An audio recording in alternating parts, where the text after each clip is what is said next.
سلطنت عثمانیہ جس کا قیام 1299 عیسوی میں ہوا تھا، لیکن 18ویں صدی عیسوی کے آغاز سے ہی اس سلطنت میں کمزوریاں شروع ہونے لگیں، یہاں تک کہ 20ویں صدی کا آغاز سلطنت عثمانیہ کے لیے بے حد خطرناک ثابت ہوا، کیونکہ اس صدی کی شروعات میں ہی عیسائیوں اور یہودیوں نے مل کر سلطنت عثمانیہ کو ختم کر دیا تھا۔ سلطنت عثمانیہ کے آخری عثمانی سلطان کے ساتھ کیا کیا گیا، اور یہ کہ عثمانی شہزادے آج کل کہاں زندگی گزار رہے ہیں، آئیے آج کی اس ویڈیو میں ہم جانتے ہیں۔ 1 نومبر 1922 عیسوی کا دن مسلمانوں کے لیے سیاہ دن تھا، کیونکہ اس دن سلطنت عثمانیہ کے خاتمے کا اعلان کیا گیا تھا۔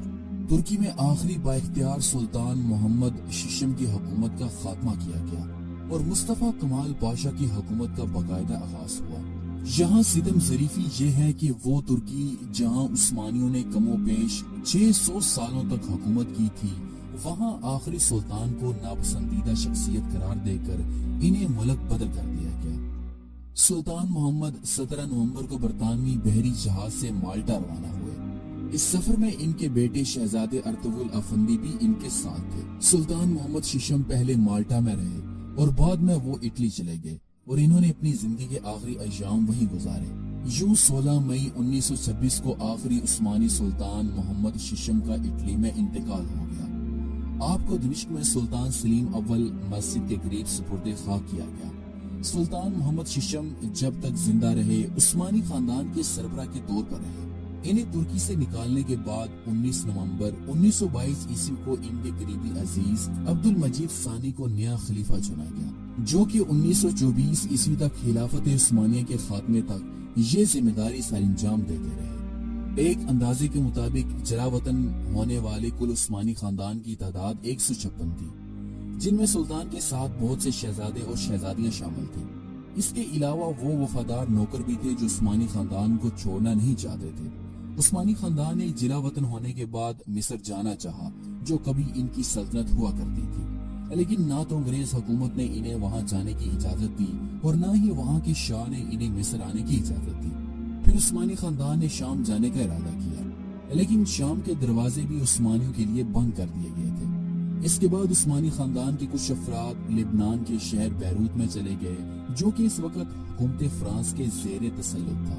خلیفہ عبد المجید فرانس کے شہر نائس سے لے گئے۔ عثمانی شہزادے علی کی کوششوں سے ہی فرانس کی حکومت نے انہیں پاسپورٹ دیا۔ یہ وقت عثمانی خاندان کے لیے بہت نازک تھا، کیونکہ ان کے پاس کوئی پیسہ روپیہ نہ تھا۔ عثمانی خاندان کی جلا وطنی کے بعد خاندان کا سربراہ وہ شخص منتخب ہونا شروع ہوا جو پورے خاندان میں عمر کے لحاظ سے سب سے بڑا تھا۔ 1926 عیسوی میں سلطان محمد ششم کی وفات کے بعد اس پر باقاعدہ عمل ہونا شروع ہوا اور آج تک اس پر عمل ہو رہا ہے۔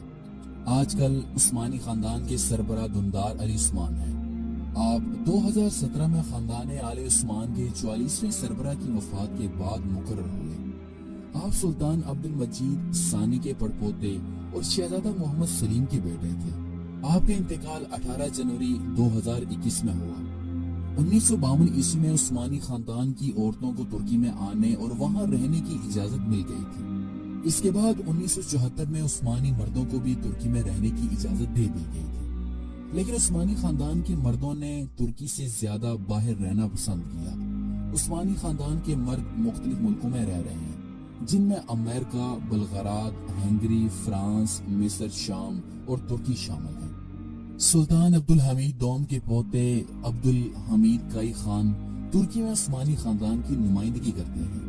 آپ 1969 میں پیدا ہوئے اور ترکی میں رہائش پذیر ہیں۔ آپ ایک مذہبی شخصیت ہیں اور آپ کی شکل سلطان عبد العزیز سے بے حد ملتی ہے۔